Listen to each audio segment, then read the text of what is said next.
Welcome to Right on Track, a songwriting podcast. Thanks to Tone for tuning in. I'm Demi Michelle Schwartz, and I'm thrilled you're joining me on my songwriting journey. So kick back and relax, don't fall flat, and remember, stay right on track.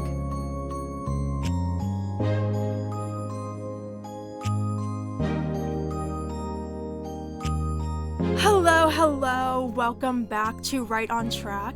I am so excited because today I am joined by Dom from Country Chat. How are you? I'm absolutely fantastic. How are you? I'm great. I'm so glad you're here because we're going to be talking all about networking and you are perfect for that. So why don't you tell everybody a little bit about how you got into the industry and all that you do? Hey, I'm Dom and I host a country music podcast called Country Chat with Dom, and I speak with artists, management, people involved in the country music scene. It could be producers, it could be people who own the big arenas. I speak with literally everybody involved.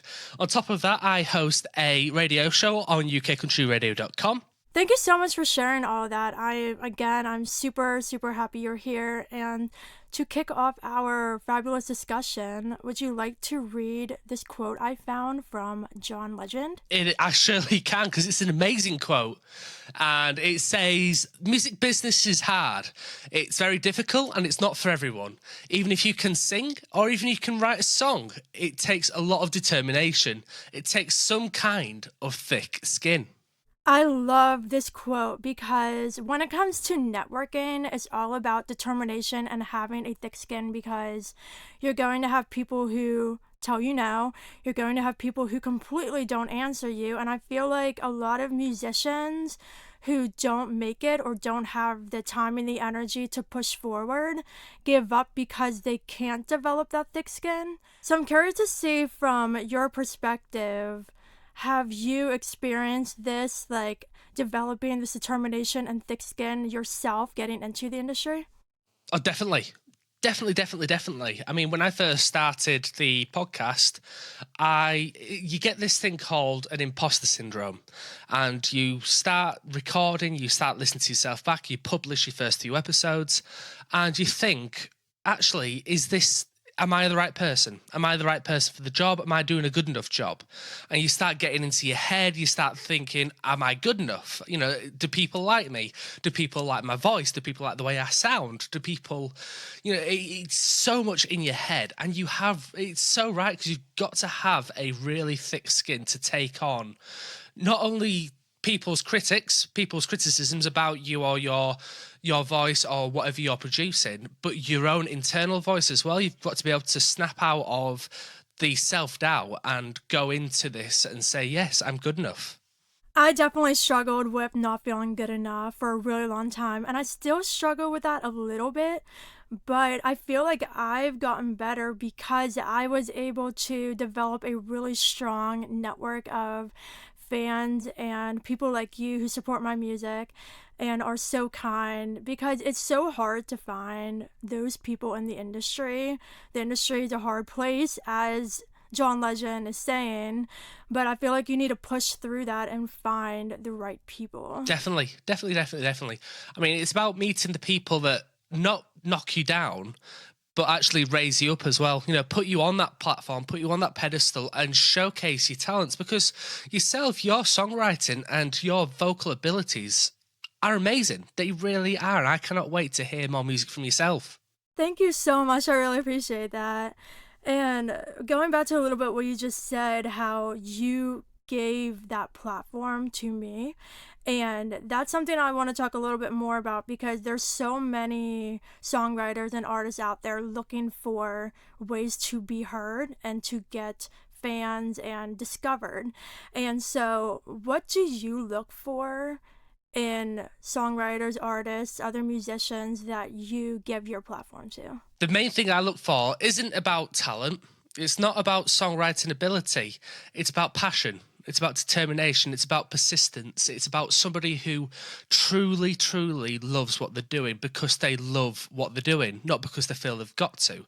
If somebody just sent me an email with just the track and no kind of bio about themselves or no kind of story behind the song, then I'm not going to listen.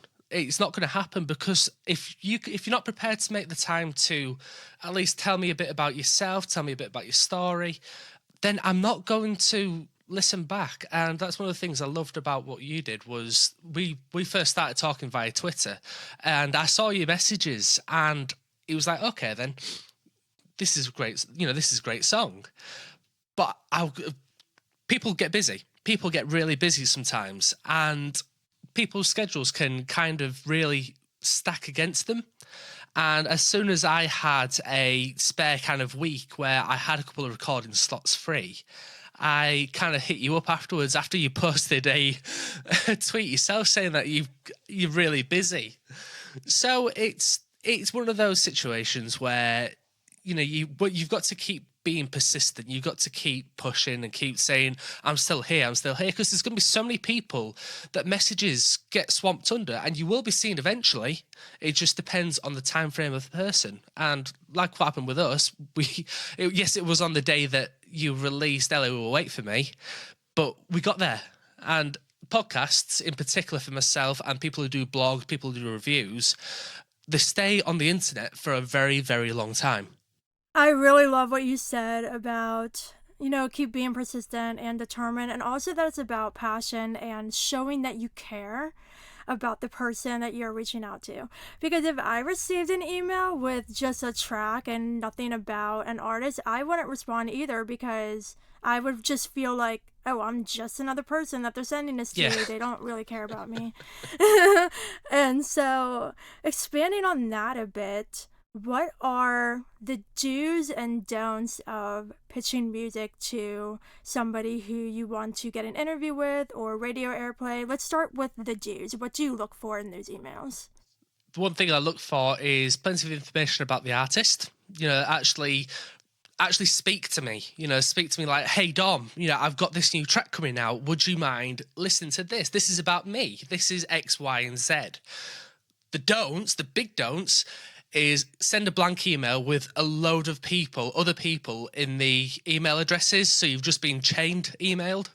That is the one thing that kind of irritates me as a person. I'm sure it irritates a lot of other people in the industry, is just thinking, they can't be bothered writing me a separate email with what they want to talk about, and they're just kind of herding everybody together. It just seems really impersonal.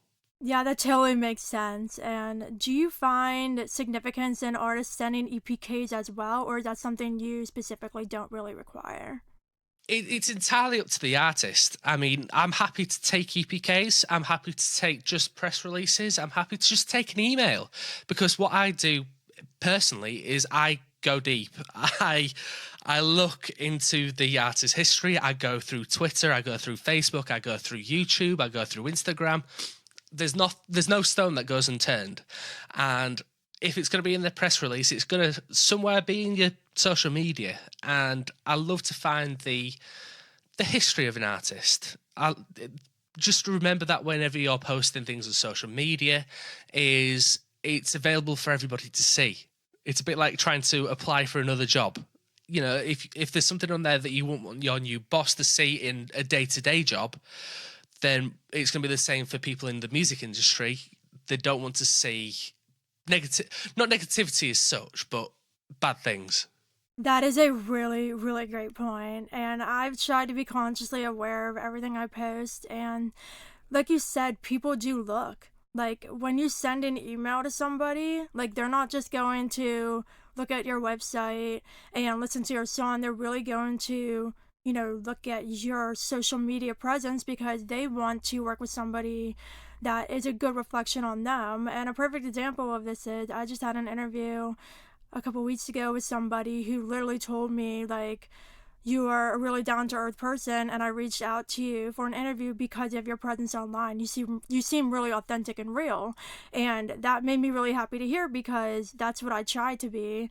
and I try to show who I really am online and also communicate as much as I can, because when I want to network with certain people or I have a list of people I will approach in the future, depending on what songs I'm releasing, I want to build a connection with them ahead of time. And so that way when I reach out, they know, oh hey, this is to me. Like I've seen her about on Twitter. So I think that's really important as well. So do you also think that making connections prior to sending an email is important? I think it's really helpful. I think it is really, really helpful. If you go into an interview already knowing the person, already feel it, already having like a rapport with them, having that kind of sense of personability with whoever you're speaking to, whether it's in the podcast industry or whether it's in the radio or reviewing or blogs or anything at all. If you've already got a kind of connection with that person already, it's going to help. It really is. So reach out, just send a message in people's DMs if they're open. Some people don't have the DMs open and they keep it closed because they get a load of people bombarding. That's the kind of thing you've got to try and avoid, is the bombardment, but still be present, if that makes any sense.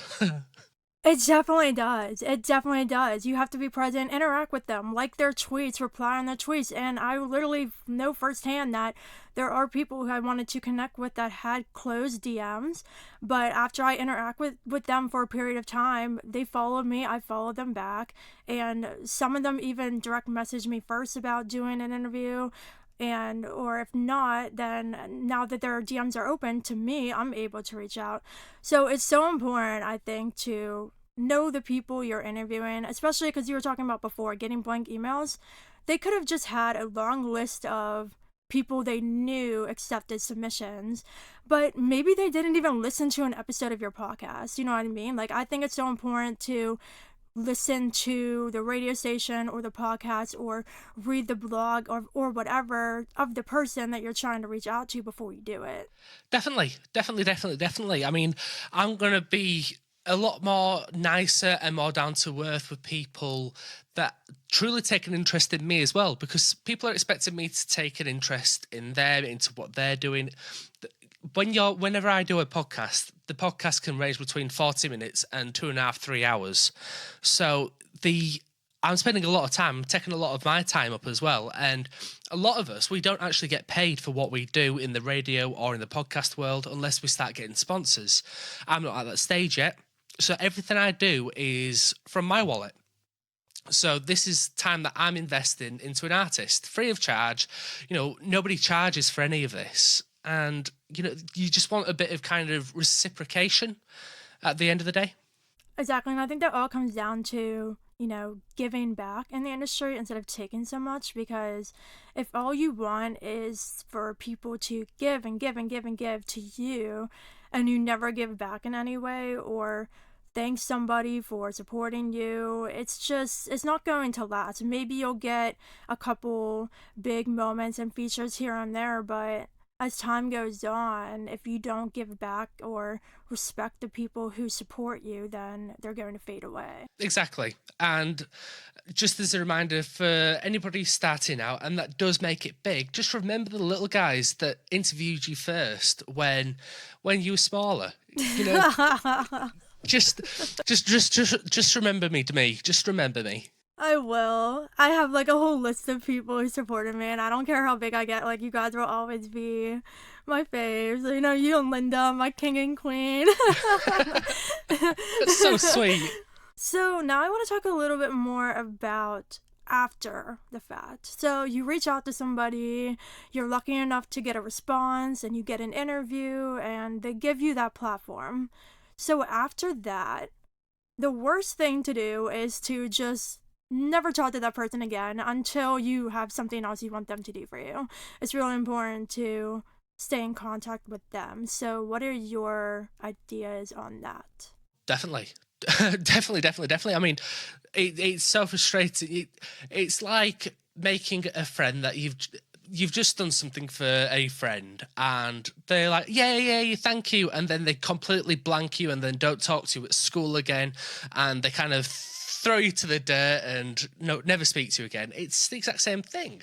And, again goes back to that investing of time with me, particularly with me. I do social media stuff involved with the podcast. I promote, I like, share, and retweet everything. And if you're just if the presenter or the radio host of the podcast, etc., is almost forgotten about, it hits personally. And we're all human beings at the end of the day. And I know there's so many people that artists have to speak to. There's thousands of different reviews, blogs, radio personalities, thousands. So you can't know everybody, but it'd just be nice to have some appreciation, just a hi every now and then, or this looks cool, or even just a like on Instagram, just so we know you're there and we keep an eye. And if anything comes out, we're there ready to say, oh, do you want to come back on, or would you like to do this, or I can do an Instagram live with you, or there's so much more other than just what we do. We can offer a lot more, basically. Exactly. Yeah. And that all comes down to maintaining those relationships. And like the best way to build a network is to stay in contact with people. You're not going to have a network if they do one thing for you and then you stop talking to them. And then when you have another song that comes out a couple months later, you reach out to them again. That's not how networking works. And, and so like something that I do, is actually use Twitter lists a lot, and I picked this up from Des, who does the Music Marketing Academy. And so I literally have lists on my Twitter of like my network and people who have supported me in any way in the past. And every single day, multiple times a day, I'll scroll down, I'll like their tweets, maybe reply here and there. So I know, and I'm not going to forget anybody, because everybody says things like, oh, I'll remember this person, but you never do. You'll always forget. So I literally have like a Twitter list going, and then I also have a Word document with everybody in alphabetical order based on blogs, podcasts, radio, whatever, their names, their emails, and everything. So I like know who I talk to and know how I can get in touch with them to stay in contact. So it's all about organization as well. Like you have to have a clear mindset and that determination to keep your network strong and growing. Oh, exactly. I mean, it makes everybody's lives a lot simpler as well if you remain in contact. I mean, the amount of texts I get day to day, from people I've already interviewed, because we've become good friends. And you keep saying, "Oh, I'm going into the studio to do this. I'm doing this today," and then you're like, "Okay, then I'll make sure I'm jumping on that live. I'm there to watch," and it helps their confidence as well because there's a familiar face. And if you keep that contact with whoever you're speaking to, you never know what good friendships will come from it. I mean, I count you as a really close friend now. Aw, you too. You're my favorite. But honestly, too, I feel like the most important thing is to, stay in contact with the people who support you. But also, what kind of branches off with that is people talk. Like, everybody talks. And I didn't notice the extent of this until very recently with all of you fabulous people over in the UK. Like, you guys are the best, honestly. Like, I love all of you. And literally, everybody talks. Like, I did something with someone, and then somebody else found out about me through them, and then somebody else found out about me through them. So, like, if you care about the people who you're working with, like, more doors will open. And I think that's, like, the most success that you can get with building a network that's kind of gets overlooked, because you can't think of each individual person as an individual person. You kind of have to think of them as, hey, this is my network and I'm going to keep up with them, and maybe that will expand my network as well. Definitely, definitely, definitely, definitely. I mean, myself, I've got WhatsApp groups with loads of other radio presenters, bloggers, PR companies, Scarlet River Management. I've got SW20. I'm in constant contact with like Arc Radio. Just so many different people that we're all in big groups. And we say, oh, well, we've just spoken to this person. And then they'll share that around. And then next thing you know, they're interviewing that person. I mean, I remember after chatting with yourself, speaking with Linda about you and just having great things to say. And for another example, there's an artist here who's only 14, and she was put into the group. Music was posted into our WhatsApp group where there's 10 of us in there, and it's like, oh, that sounds really, really good.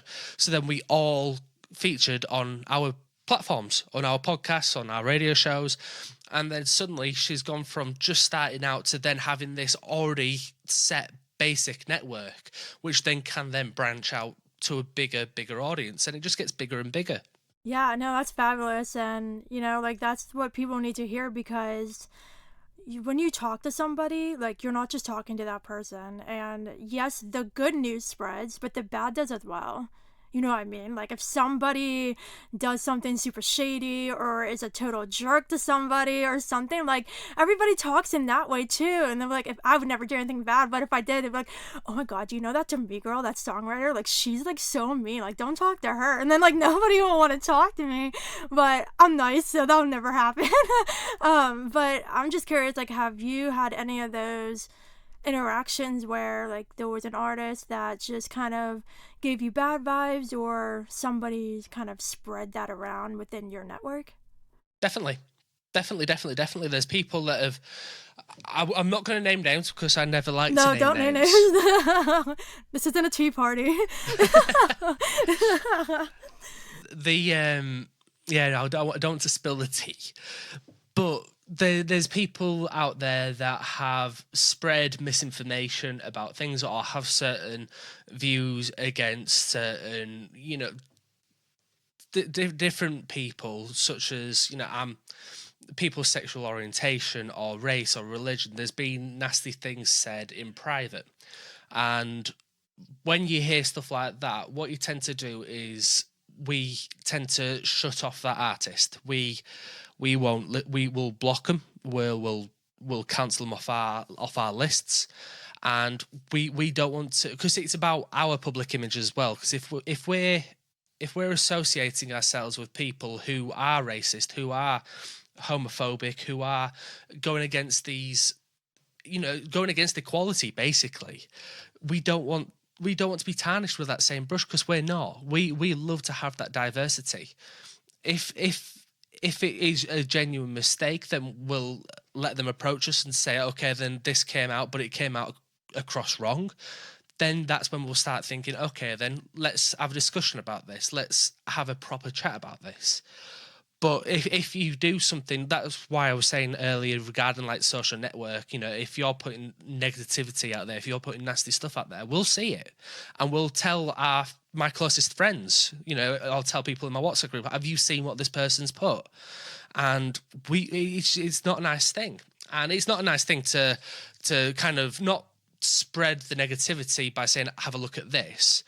But it's about looking out for each other's backs as well in the kind of interviewing world, in the radio world, in the podcast world, because everyone's got an image. Yeah, no, that's really important, and I'm glad you brought that up because, like, I'm really thinking now that the platform that you give to artists, like, you are doing something truly amazing, but at the same time, every single time you interview a new artist, you're trusting them to be who you thought they were. And so if something would happen where they're completely different than you thought, your name is tied to that person and you don't want to be. And so I completely understand why you guys, keep your circles tight and really look into the artist that you're going to interview or feature on a radio station before you do it, because if that person turns out not to be a good person, then everyone's gonna be like, oh, Dom interviewed that person. Why did he do that? And you don't want anything like that. So everybody listening, just be a good person. Don't post stupid stuff online. Just Exactly. be real in yourself. Exactly. Because literally everything will backfire. Everything will backfire. Like everything, when you post something online, it's out there for the world to see. And you can't take those things back. So just be mindful before you post something that might blow up in your face. Exactly. I mean, spread love, not hate. Ultimately, love is love. Yep, it really is. What are some final thoughts you'd like to share with regard to networking?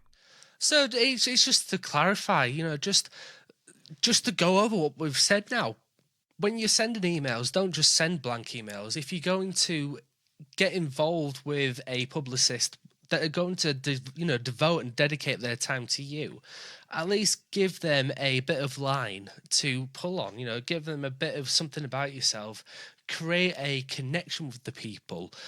Don't spread negativity. Spread the positivity. Just put yourself out there, and people will come to you. People gravitate to love. People gravitate to happiness. People gravitate to sunshine.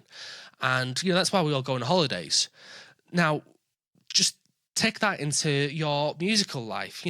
When you're speaking with radio execs, when you're speaking with radio presenters, podcast presenters, reviewers, blogs, anybody involved in critiquing your music, if there is a little negative that might have been said, that little tiny negative will be within this big mound of positivity. And the reason why we give little tiny bits of negativity is just to help an artist improve. And it's not to be taken critically, it's to be taken as a form of constructive criticism, basically. Yeah, that's fabulous. Thank you so much for sharing. And it's so important. I've learned so important to really care about the people you're working with and giving back. Like, a perfect example of me is when I did SW20 Country's Birthday Bash. Completely got asked out of the blue. I don't know how Carl knew about me to ask me, but that was the coolest thing. And so I was like, this is awesome. And so when I realized that it was benefiting help musicians, before my set, I donated to the charity. And then afterward, I realized that the station had merch, so I emailed and I was like, hey, like, I want to support you guys any way I can. Like, I'd like to get a pink hoodie. And then I got in contact with Chris, and he's sending me a hoodie. So, that's what I think is so amazing about this industry. Like, if you do it the right way, like, yes, Carl gave me a platform, but I wasn't going to take it and be like, oh, cool, I did this and bye. Like, that's not how I am. I wanted to donate and, buy merch from the station and do anything else I can to show that I appreciate what everyone's doing. And it's all about appreciation and being a good person.